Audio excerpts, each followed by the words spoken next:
So the question is now, after post-modernity, where can we go? The problem with trying to work out where things are going today seems to be that there is no definable point that we're heading towards. We only know that we should evolve further, but what type of world would this look like as everything is already so diverse? The whole situation is essentially diffused through politics into society because of the way governments are managing the situation in various places. It would seem the way we experience a change in the age occurs across the whole of human society and cannot be defined in terms of national politics, although we can see nations maneuvering in relation to each other. And from this, we can learn to see the international situation.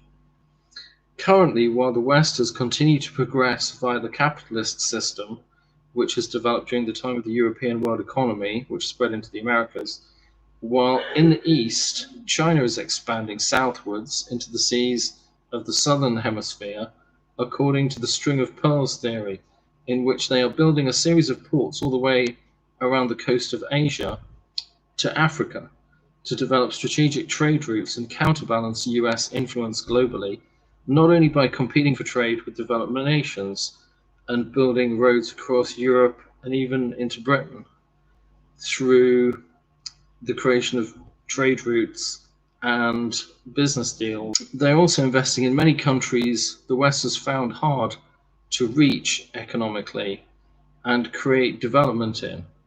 India apparently has yet to respond to this move by China towards expanding through the Belt and Road Initiative, which was what they're calling this massive venture. And it involved infrastructure, roads, bridges, countries across Southeast Asia like Pakistan, Afghanistan, and these countries which are finding it hard to create economic development and which America is finding hard to negotiate politically. So India is trying to let as much capitalism in as possible and trade with the US, but they don't yet have a response to China's huge ambitions. For people who study the exact way events occur on a political level, the EU has reabsorbed the Eastern European nations now, which were part of the Soviet Union, and we can see the UK is breaking away from this and moving into what is now becoming known as the Anglosphere, which is an alliance between Australia, the UK, and the US, while the rise of the Asian economy is driving division in the West, as China, Russia, and India being its three biggest powers, all with different aims. And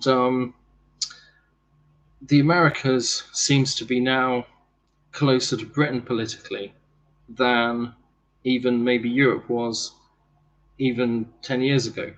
So we're seeing this continued direction of the world economy in terms of the tendency towards a shifting world center, which is described by Emmanuel Wallerstein in The Modern World System, which is a book about the creation of the European world economy.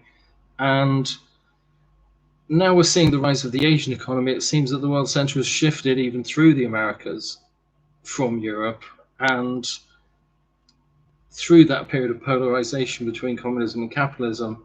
And now we're coming out of the other side of that. We are seeing the framework of nations continue to shift forwards until we're seeing the creation of a sixth continent in South America, as North and South America are now dividing. And this seems to be taking the pressure off that whole framework by creating even bigger issues, which are then ultimately diffusing onto an international scale involving nations and the UN. And these issues can then be discussed on that level, and they don't have to occur within the nation. So I think there's a lot of protests about the New World Order and the various world order related issues, because people feel that they don't have much of a say in what is happening. But then on the other hand, if you study the way the whole way the situation's evolved, then you'd understand why it's happening like that and why people are getting left behind, because there doesn't seem to be any real discussion of the world order as a whole, because we don't seem to have any on how the whole thing's evolved, which is a lot of the reasoning behind why I did this. So South America seems to be letting socialist politics now back into a region which was heavily blocked by the creation of right-wing governments in South America by the US during the Cold War. And again, that's the way things are moving forwards, and that's taking pressure off the situation to have to continually create progress in the same way. And so should I say the way that we create progress is changing and transforming according to the way that it's being created.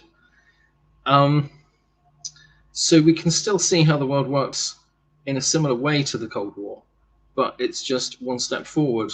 If we consider the Cold War was a step forward from the problem of World War II, which blew up due to the conflict within the European world economy.